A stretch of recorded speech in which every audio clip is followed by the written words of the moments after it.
पावसाने अक्षरशः धुमाकूळ घातला आहे। आपत्तींची मालिका खेड तालुक्यात सुरू आहे। खेड तालुक्यात मुंबई गोवा राष्ट्रीय महामार्गावरती खवटी गावात आपण पाहू शकतो। मी आता घटनास्थळी आलेलो आहे। हा माझ्यामागे जो डोंगर दिसतो हा डोंगर खाली आला आणि इथल्या 2 ते 3 घरांच्या उंबरठ्यावर डोंगर आला आणि माइंडला जसा डोंगर खाली आला होता मोठा तशा स्वरूपाचीच घटना या ठिकाणी घडलेली आहे। येथील 2 कुटुंब होती, झोपेत होती। साखर झोपेत असतानाच हा सगळा मोठा आवाज बाहेर आला आणि असा प्रकार घडला। आपल्यासमोर प्रत्यक्षदर्शी माझ्यासोबत जाधव कुटुंब आहे, दळवी कुटुंब आहे। आपण त्याच्याशी बोलूया। आजोबा नेमकं काय झालं? रात्री 2 वाजता झाले। 2 वाजता घडकन आवाज आला तर आम्ही बाहेर पडून आलो। पुढच्या दारावर आवाज क्या दारावर ढकलला कडी काढून तर कालोख मॅट मग तसंच त्या दारावर ढकल ठेवला आणि मागच्या दारात बाथरूमच्या साईडने बाहेर पडून गेलो। रात्री तुम्ही झोपला किती वाजता होता? रात्री 12 वाजता झोपलो होतो। मग असं काय वाटलं तर होईल असं काय? नाही मी पाऊस होता खूप? मैच झाला होता आमच्याकडे ना, तर रात्री 12 वाजता झोपलो होतो। पाऊस फुल होता अगदी। आणि गायांच्या गोट्यामध्ये बघायला गेलो तो गायांचा गोटा पूर्ण खाली लपलेला। आजी इकडे या। आजी त्यावेळेला झोपलेल्या होत्या घरात। आजी काय सांगाल? झोपलेला मी झोपले होते। आवाज जसा आला तसे मी उठली अहो म्हणलो काहीतरी झाल्याबरोबर मी बाहेर पडायला मीच त्यांच्या पुढे गेलो। ते म्हटलं नाही मी उठतायत कधी येत आहेत म्हणून मी बाहेर पडलो आणि दरवाजा बघतो ना तर मी कपालाला हातच लावला। तेव्हा म्हणलो काहीतरी झाला, तुम्हाला डोंगर आला म्हणलो। खाली आल्यावरती मी काय केलं, हे ना तर ही बाहेर पडली। हिला म्हणलो बघ बाहेर काय झालं ते, आपण बाहेर चला, घर आपला गेला, वाडा गेला, गुरा गेली, काही राहिली नाहीत, आपण बाहेर पडू, जीव आपला वाचला तर आपण कोणतरी कुणाला तरी साथ देऊ आणि बोलवून घेऊ म्हणून आम्ही तिकडं मंगलेदारात बाहेर गेलो। दादांच्या ह्यांच्या घरात गेलो, ह्यांच्या घरात पॅक। मग आता कुठून फिरायचा म्हणून इकडं आलो तर बरे वाचवलं देवानी आपला, हा 2 घरं वाचली म्हणून आम्ही ह्या घरातनं बाहेर पडलो मंगलेदारांशी प्रभात फेरी फिरून आम्ही पावसाने चिम्मा झाला नंतर आम्ही याला सांगितलं फोन कर। तेव्हा सर्व सरपंच पोलीस पाटील यांना सर्वांना फोन केला। वाडीतील लोक ग्रामस्थ आली, मग सर्व हे केली। मग रात्री किती वाजता झोपलं? काय घडलं असं वाटलं? तर मोठा पाऊस बाहेर सुरू होता। पाऊस मोठा, वारा भरपूर आहे। वारा काय अजून गेलेला नाही, पाऊस पण अजून गेलेला नाही आहे। तर आम्हाला अजून भीती आहे की आम्ही ह्या घरात आलो झोपलो तरी पण मी झोप म्हणून माझ्या जीवाला नाही आहे आणि माझं धडधड अजून गेलेला नाही आहे माझा। मग यातून माझं काय मी बोलू शकत नाही पुढं, पण जी गोष्ट घडली ती 11-12च्या ह्याच्यात टोक्यात झालेली आहे आणि आम्ही बाहेर पडलो तर आम्ही 1ला बाहेर पडलो आहे आणि तिथं ह्या लोकांना कळलं ना तेव्हा 2 वाजले होते। अच्छा, हां, तुमची भीती अजून तुमच्या मनात आहे? अजिबात गेलेली नाही आहे, पण मी कशी जीवाच्या करारी माझ्या पोरांना साथ द्यावे म्हणून मी साथ देते, नाहीतर माझा पुढं पाऊल टाकत नाही, मला शक्यता नाही आहे माझी। मी इतकी घाबरून गेली, काय घाबरले बाबा, अशी माझी अवस्था झाली। मुलं कोणी मुंबईला होती, ही मग फोन केला आणि त्याने फोन केलं सगळ्यांना, मग आली, सर्व आलीत। आता शांता ही माझी लेक आहे, कुठे ती लेक आहे। ही घटना घडली त्यावेळेला वहिनी घरात होत्या। वहिनी काय सांगाल, किती वाजता तुम्ही झोपला होता? हा सगळा प्रकार घडला, काय नेमकी परिस्थिती? आमच्या वाडीत मैच झाला होता, त्यामुळे आम्हाला 11-11:30 वाजले होते तिथून यायला। 2 वाजता बरोबर 2-2:45च्या टायमाला म्हणजे असं कडकड आवाज झाला, ते ह्यांनी ऐकला आवाज, तेव्हा त्या उठल्या, ओरडायला लागल्या म्हणून आम्ही बाहेर बघितलं, पण तो एवढा मातीचा डोंगर आला होता पुढं की आम्हाला बाहेर पडायला जागा नव्हती। पलीकडं दळव्यांच्या घरी गेलो आम्ही, तिथं पण तसंच म्हणजे एक हे आलं होतं की म्हणजे पूर्ण डोंगर, झाडं, माती, पुढं बाहेर पडायला जागाच नव्हती। मग आम्ही इकडून पलीकडून बाहेर पडलो, पण आमच्या वाडीतल्या लोकांना आम्ही फोन केल्यामुळे आम्हाला वाडीतल्या लोकांचं सहकार्य, सरपंच, पोलीस पाटील हे तात्काळ येऊन नंतर 3-3:30च्या दरम्यान त्या लोकांनी आम्हाला दुसरीकडे थांबायला सांगितलं।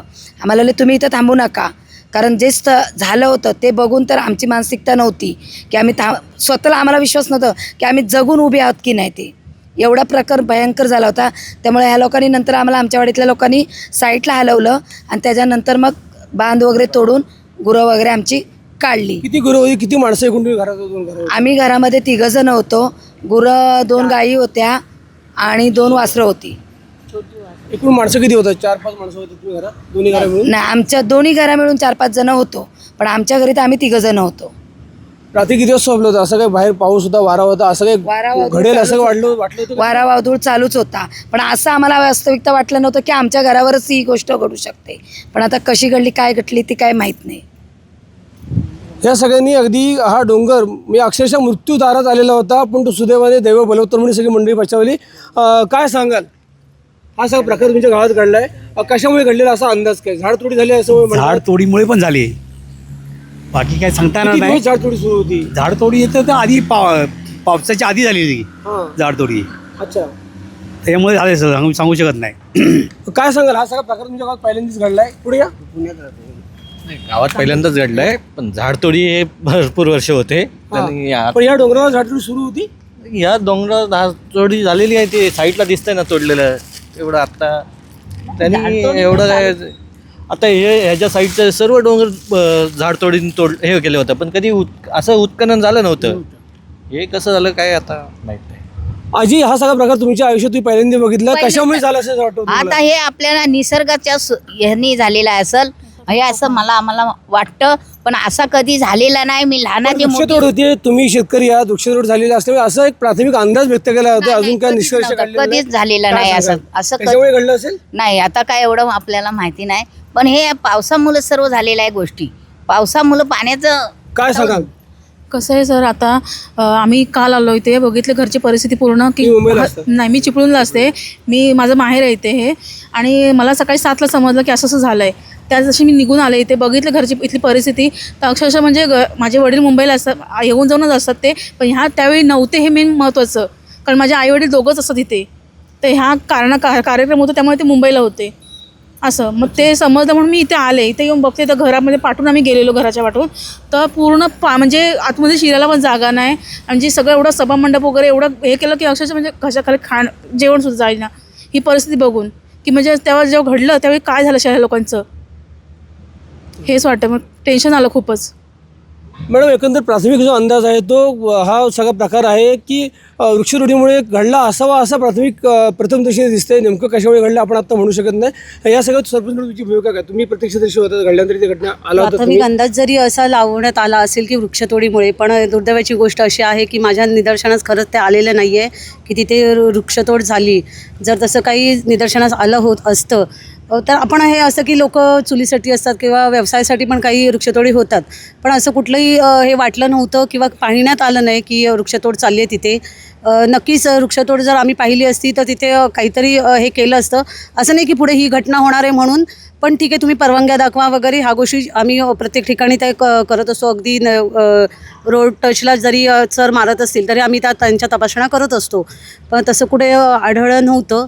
जर ह्या गोष्टीमुळे जर असं झालं असेल तर पुढे भविष्यातलं असं काही होऊ नये म्हणून आम्ही आता महसूल खात्याकडे पण आणि वनविभाग खात्याकडे पण आम्ही ह्याच्याबद्दल निर्बंध किंवा एक्स्ट्राचे जे काही कायदे असतील ते इथे लागू करून घ्या, ह्याच्यासाठी उपाययोजना करू आम्ही, की जेणेकरून निदान ग्रामपंचायतची तरी आमच्या हद्दीमध्ये जी वृक्षतोड होणार असेल त्याच्यासाठी ग्रामपंचायतची तरी निदान परवानगी तुम्हाला घेणं गरजेचं आहे. आणि सेफ जागा असेल तर त्यांनी वृक्षतोड करावी, पण एखाद्या व्यवसायासाठी वृक्षतोड करण्यासाठी त्यांनी ज्या ठराविक हे असतील त्या परमिशन घेणं महत्त्वाच्या आहेत. ग्रामपंचायतच्या कानावर घालणं किंवा ग्रामपंचायतच्या परवानग्या घेणं हे खरं तर गरजेचं आहे. तर ह्याच्यापुढे नक्कीच आम्ही उपाययोजना ह्या पण करू. आणि ही जी घटना घडली ह्याच्या मागचं जे कारण तुम्ही इथे धक्का धावत आला, एकंदर काय परिस्थिती पाहिला तुम्ही इथे? ज्यावेळेस आम्हाला स्थानिक ग्रामस्थांच्या असतील आमच्या राजश्री यांचं जेव्हा कॉल आले तेव्हा आम्ही तातडीने तिथे आलो आणि जेव्हा पाहिलं तेव्हा खूप भयंकर अशी अवस्था होती की पुढे जाणं किंवा घरं आम्हाला तर दिसलीच नाहीत रस्त्यावरनं. आधी रात्र भयंकर होती त्यामुळे खूप घाबरलो होतो आम्ही पण.